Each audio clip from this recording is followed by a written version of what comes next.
예배의 자리에 나간다라고 하는 것, 또 주님을 만난다라고 하는 것, 또 이렇게 교제를 나누고 함께 식사하고 이 모든 과정을 통해서 오직 주님 안에서 설레임을 갖고 기쁨을 누리시는 여러분 모두가 되길 간절히 소망합니다. 우리는 대림절 두 번째 주일을 보내고 있습니다. 대림절은 지난주에 말씀드린 것처럼 성탄절 전주 4주 동안 우리가 지키게 됩니다.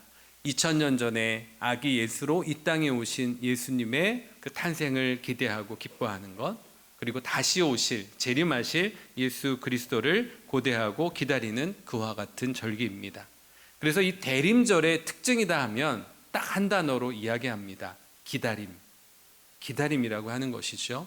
이 4주 동안의 아기 예수의 오심을 기다리고 또 일생 동안 내 믿음의 여정이 다하는 그날까지 다시 오실 주님을 고대하고 기다리는 것입니다. 그래서 이 앞에 초들도 기다림의 초라고 우리가 그렇게 부릅니다. 첫째 주에는 소망의 초를 밝히고, 둘째 주에는 평화의 초를 밝히고, 그리고 기쁨과 사랑의 초를 밝히게 되면 아기 예수의 오심을 기뻐할 수 있는 성탄절을 우리가 맞이하게 되는 것이죠. 여러분, 누군가를 만난다는 것, 또 설렘을 가지고 기다린다라고 하는 것은 참 기쁜 일인 것 같습니다. 여러분, 연애하실 때 기억하십니까? 누군가를 만나려면 그때는 뭐 핸드폰도 없지 않습니까? 어떤 분들은 다방에서 만나기도 하고, 어떤 분들은 빵집에서도 만나기로 하셨다고 제가 이야기를 듣는데, 그렇게 첫 만남을 기다렸던 그 설레임들이 여러분 가운데 있으실 텐데, 그 설레임들을 우리가 꺼내 보시고 이 대림절 절기를 그 설레임으로 맞이해 주셨으면 좋겠습니다. 오늘 함께 읽으신 본문에요, 예수 그리스도와의 만남을 간절히 기다렸던 한 사람이 등장합니다. 이름이 뭘까요? 시므온이라고 하는 인물이에요. 시므온은 예루살렘 성전에서 하나님께서 약속하신 그 메시아 예수 그리스도를 기다리고 있었습니다. 마침 아기 예수의 부모님은 율법에 따라서 정결 예식을 치르기 위해서 예루살렘 성전을 방문하게 돼요. 당시에 모든 산모는 출산한 이후에, 자녀를 낳은 이후에 정한 기간이 지나면 제사장을 찾아가서 정결 예식을 드리는, 또 속죄를 받아야 했습니다. 예물을 통해서. 왜냐하면 율법상 출산한 여자들은 부정했기 때문이죠. 그래서 제사장 앞에 가서 예물을 드려 속죄를 받아야 했습니다. 마리아와 요셉 또한 본문 앞절에 보니까 산비둘기나 집비둘기 한 쌍으로 제사를 드리려고 그렇게 생각을 했어요. 아마도 미루어 짐작하기는 예수님의 이 가정, 마리아와 요셉의 이 가정은 경제적으로 넉넉하지 못했던 것 같습니다. 보통 그 당시 가난한 사람들이 비둘기를 이렇게 제물로 드렸기 때문이죠. 자, 시몬은 어떻습니까? 성령의 지시를 받아서, 누구의 지시를 받아요? 성령의 지시를 받아 성전에 들어가서 그 아기 예수님과 그 부모를 반갑게 맞이하게 됩니다. 만나게 되죠. 시몬은 그토록 기다리던 아기 예수를 보고, 메시아를 보고 너무나도 기뻐합니다. 그리고 아기 예수를 자신이 안고 하나님께 찬양을 올려드리는 그와 같은 모습이 오늘 본문 가운데 등장하고 있습니다. 이 시간 그토록 기다려온 아기 예수를 만났던 시므온의 그 설레는 모습, 기쁨의 모습을 우리가 좀 간직하고, 우리 또한 이 대림절 절기에 어떤 기대와 설레임으로 예수 그리스도를 기다려야 하는지 함께 나눌 수 있는 시간이 되었으면 좋겠습니다. 첫 번째로 우리가 생각해 볼 것은요, 시므온은 위로를 기다리는 사람이었다라고 하는 것이죠. 우리 함께 따라해 보실까요? 시므온은 위로를 기다리는 사람입니다. 자, 오늘의 본문 25절의 말씀을 함께 읽어보도록 하겠습니다. 시작. 예루살렘에 시므온이라는 사람이 있으니 의롭고 경건하여 이스라엘의 위로를 기다리는 자라. 성령이 그에게 계시더라. 아멘. 시므온은 어떤 사람입니까? 의롭고 어때요? 경건한 사람이라고 본문에서 말해주고 있어요. 당시 이스라엘 상황을 우리가 조금 생각해 보면 로마라고 하는 대제국의 지배를 받고 있는 속국이었습니다.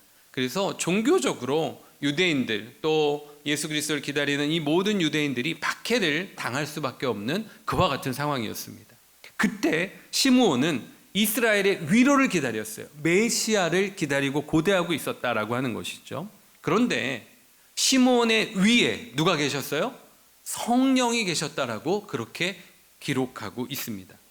시몬은 성령을 통해서 이 이스라엘의 위로자, 위로 되시는 예수 그리스도 메시아가 하나님을 통해서 오신다라고 하는 것을 알고 있었습니다. 저와 여러분, 오늘을 살아가고 있는 저와 여러분에게도 하나님의 위로가 필요한 줄로 믿습니다.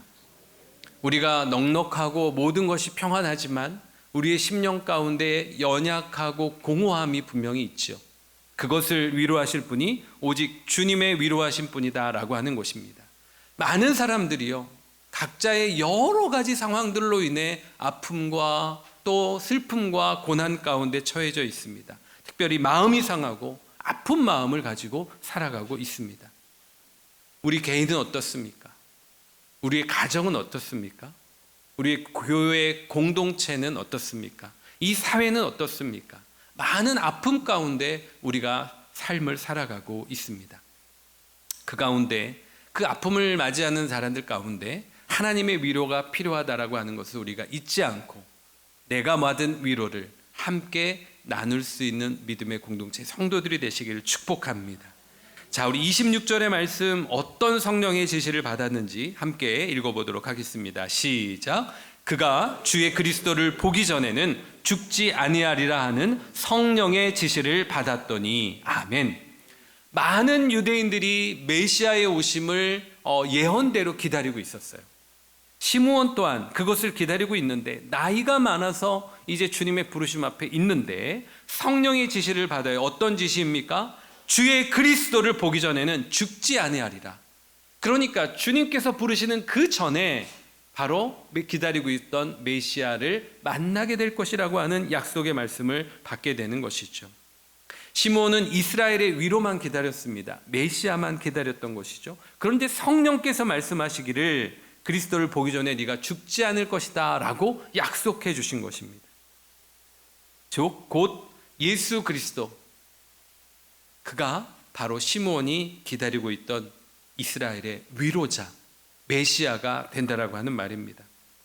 여러분은 살면서 불안하고 또 초조하고 또 긴장하고 많은 염려 가운데 있을 때 어떤 방법, 또 어떤 사람을 만나고 어떤 행위를 해야만 여러분의 마음 가운데 참된 위로를 경험하게 되십니까? 어떤 분들은 친한 분들을 만나서 맛있는 거 먹으며 수다를 떨면서 나의 이야기를 막 하면서 이제 평안함을 갖기도 하고, 어떤 분들은 정말 자신에게 조언해 줄 수 있는 분들을 만나서 고견을 들으면서 위로를 받기도 합니다. 어떤 분들은 찬양을 통해서 위로받기도 하고, 어떤 분들은 예배를 통해, 어떤 분들은 기도의 깊은 자리에서 주님의 위로를 받기도 합니다. 사랑하는 성도 여러분, 여러분은 어떤 방법으로 위로를 찾고 계십니까?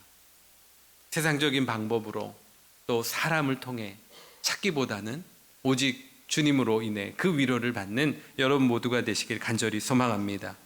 우리가 이 성탄의 계절에 예수님의 임재를 기다리는 단 하나의 이유는 바로 그것입니다.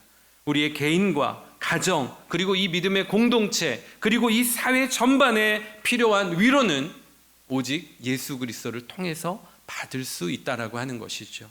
그것을 우리가 잊지 않고 믿음으로 고백하며 믿음으로 살아낼 수 있는 믿음의 성도들이 되시기를 주님의 이름으로 축원합니다. 자, 우리가 두 번째 생각해 볼 것은요, 예수님만이 인류의 위로자가 되신다라고 하는 것이죠. 우리 한번 우리 입술로 고백해 보도록 하겠습니다. 예수님만이 인류의 위로가 되십니다.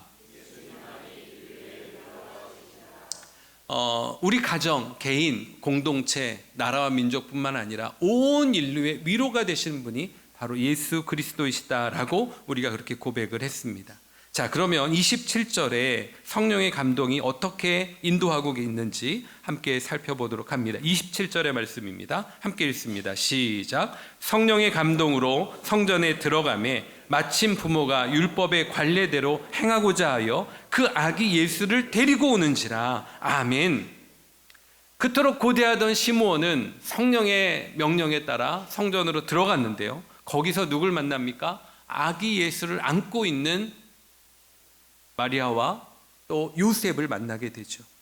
성령께서 시므온을 감동시켜 그곳으로 가게 했는데 그토록 기다렸던 메시아 아기 예수를 만나게 되는 것이죠. 시몬은 그토록 기다리던 그 이스라엘의 위로자 메시아를 만나게 된 것입니다. 자, 시몬의 마음이 얼마나 기뻤을까요?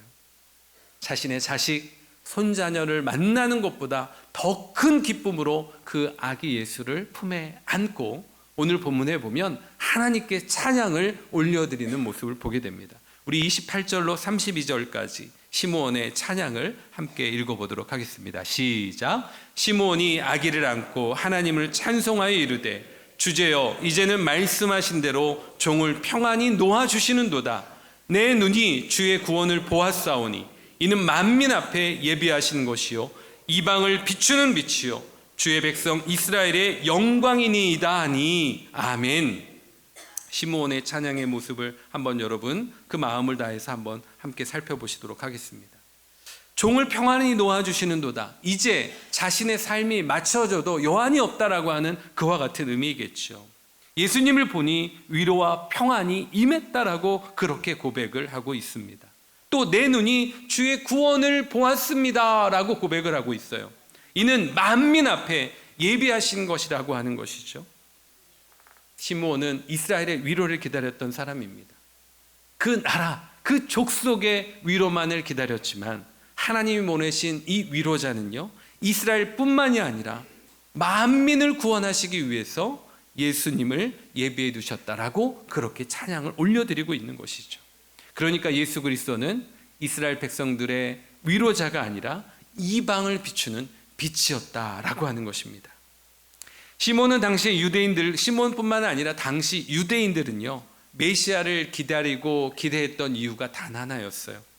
하나님께서 그리스도를 보내시고 이스라엘을 구원해 달라고 하는 그 기대감이 컸던 것이죠. 그리고 이스라엘을 위로해 달라고 하는 그 기대감이 있었습니다. 마치 다윗 왕처럼 아주 강력한 왕권, 군사력을 가지고 지금 로마의 속국으로 있는 이곳에서 벗어나고 독립하고 주변국들을 정복해 가면서 이스라엘이 예전의 영화를 누릴 수 있는 그와 같은 파워풀한 왕을 기다렸다라고 하는 것이죠. 그것이 이스라엘 백성들이 기다렸던 회복이었고 또한 위로였다라고 하는 것입니다. 그런데 성령께서 시므온의 찬양을 통해 우리에게 말해주고 있지 않습니까? 하나님이 원하시는, 하나님이 보내시는 위로는 너희들만을 위한 위로가 아니다. 이방을 위하여, 열방을 위하여 허락하시는 위로다라고 하는 것을 우리에게 말해주고 있습니다. 아기 예수님은 이스라엘뿐만이 아니라 이방인들에게도 위로와 구원이 되시는 분인 줄로 믿습니다. 우리가 기대하고 고대하는 아기 예수님은 저와 여러분 믿음의 공동체만을 위로하러 오시는 분이 아니라 주님을 알지 못하는 자들, 우리의 가정과 우리의 직장과 우리 주변에 아직도 주님을 알지 못하는 자들을 위해서 그들을 위로하기 위해서 오신 분이시고 또한 먼저 구원받은 저와 여러분을 통해서 그 축복의 통로로 위로자가 되기를 원하신다라고 하는 것이죠.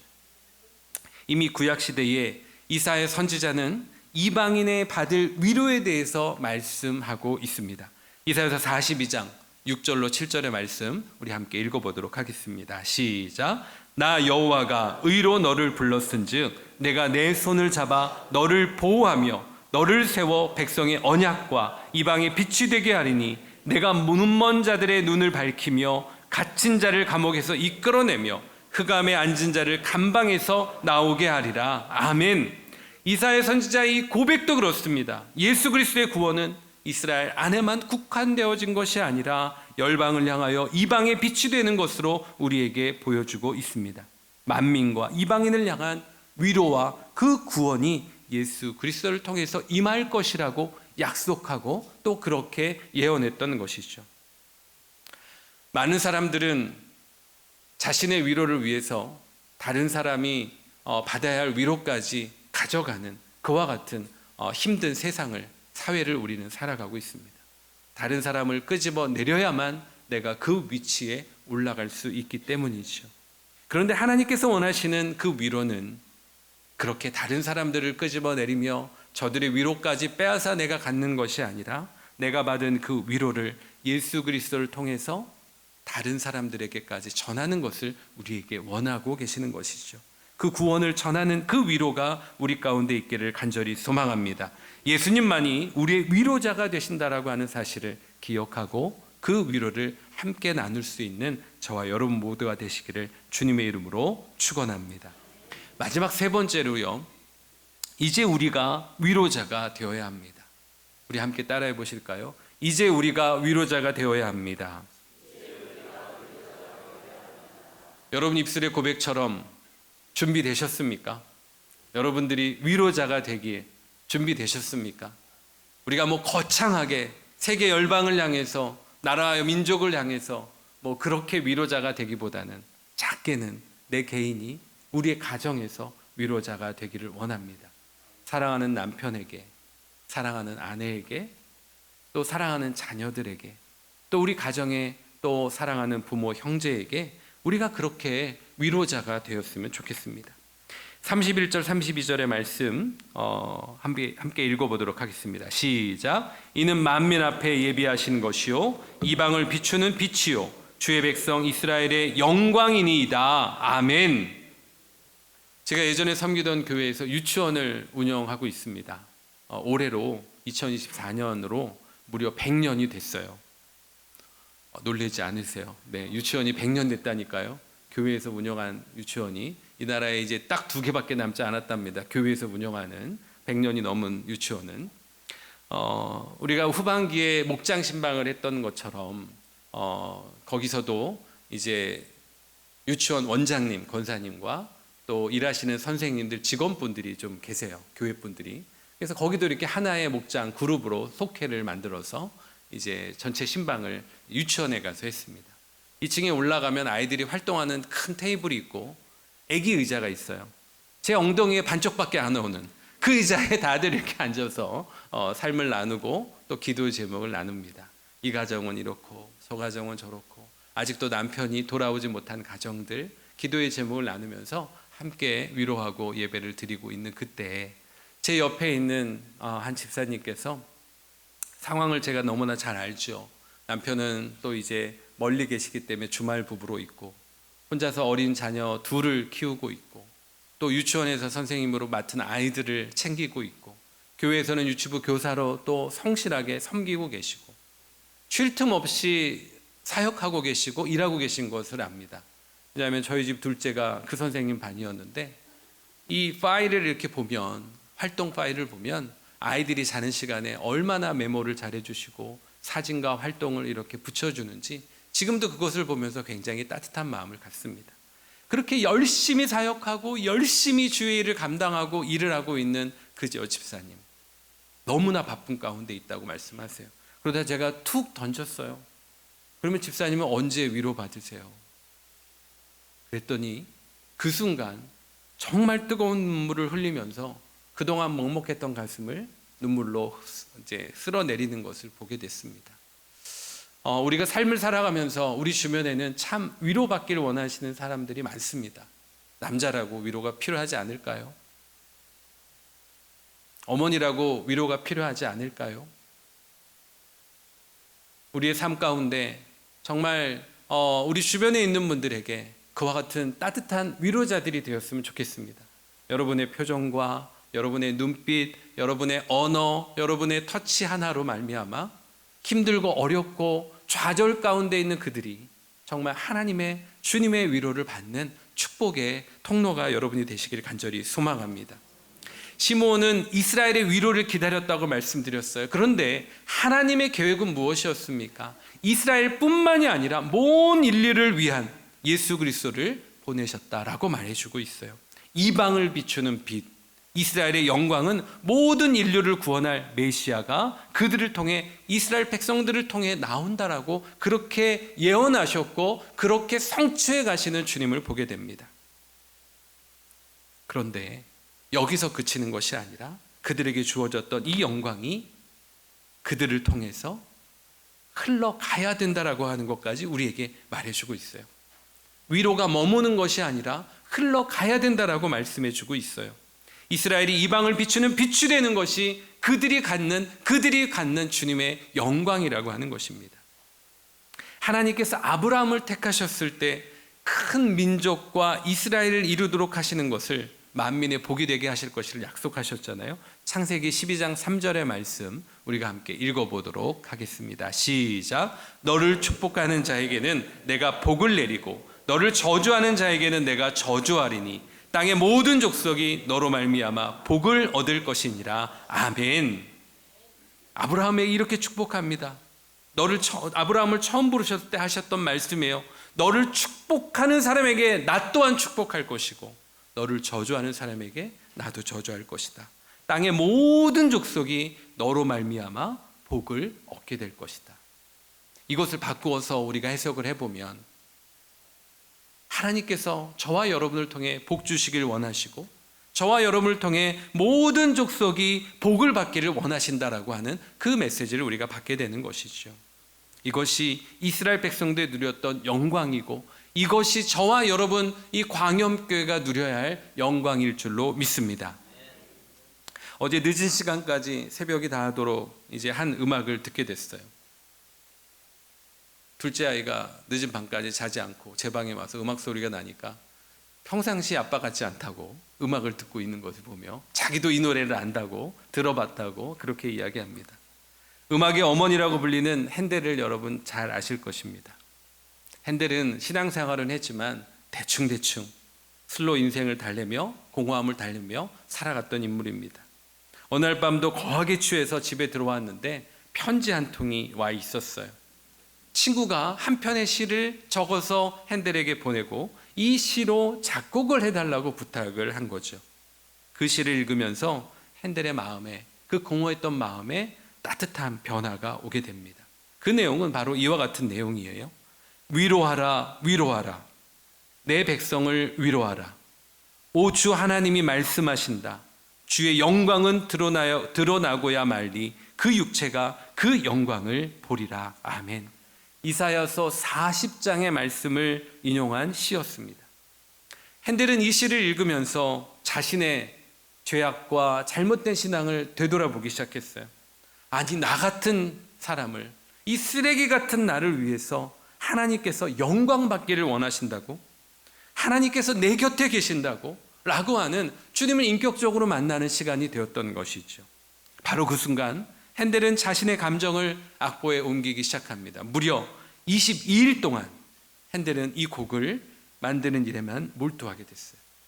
그 곡이 성탄절에 울려 퍼지는 핸델의 메시아입니다. 1시간이 넘는 그 곡을 연주하면서 핸델의 메시아가 울려 퍼지는 순간 모든 왕들과 모든 하객들이 자리에서 일어나셔서 할렐루야를 외치며 함께 음악을 듣지 않습니까?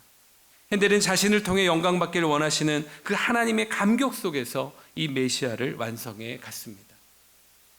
사랑하는 성도 여러분, 여러분의 가슴 가운데도 이 핸델이 느꼈던 이 인격적인 변화가 있기를 간절히 소망합니다.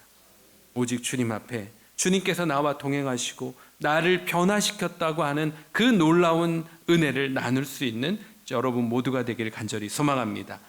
자, 우리는 예수 그리스도로부터 위로를 먼저 받은 사람입니다. 예수 그리스도는 이스라엘뿐만이 아니라 온 열방과 온 이방의 빛이 되시기 위해 이 땅에 오셨습니다. 하나님께서는 그것을 위해 저와 여러분을 부르셨죠. 그렇다고 한다면 우리는 그 영광 가운데 하나님의 자녀로서 구원받은 자녀로서 그렇게 살아가는 것이 아니라 우리 주변에 아직도 주님을 알지 못하는 자들, 특별히 위로가 필요한 자들에게 위로와 복음의 통로가 되어야 될 줄로 믿습니다. 우리가 시므온처럼 이 땅에 위로를 기다리며 사는 사람이 되었으면 좋겠습니다. 그들에게 예수 그리스도를 또 그들의 위로가 되심을 전할 수 있는 통로가 되기를 원합니다. 아직도 어둠과 죽음의 두려움 속에 있는 그들에게 예수 그리스도의 영생의 소망을 증거하며 위로와 소망 메시지를 전할 수 있는 저와 여러분 모두가 되시기를 주님의 이름으로 축원합니다.